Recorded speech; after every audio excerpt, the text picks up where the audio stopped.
உனக்கு ரஜினிகாந்த் நான் என்னைக்கு பேர் வச்சேன் ஞாபகம் இருக்கா? ஃபுல் மூன் டே, பௌர்ணமி அன்னைக்கு. ஆ? ஹோலி டே. ஹோலி பண்டிகை அன்னைக்கு. ஹோலி பண்டிகை அன்னைக்கு பேர் வச்சேன்.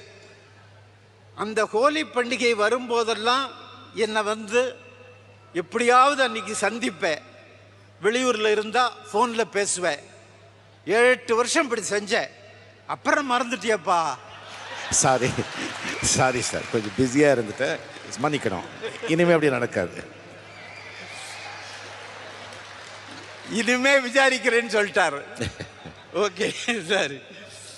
ஆனால் நான் மறக்கலை. எப்படி தெரியுமா? பேப்பரில் ஹோலி பண்டிகைன்னு பார்த்தா அன்னைக்கு எனக்கு வேற எந்த ஞாபகம் வராது, ரஜினி ஞாபகம் தான் வரும்.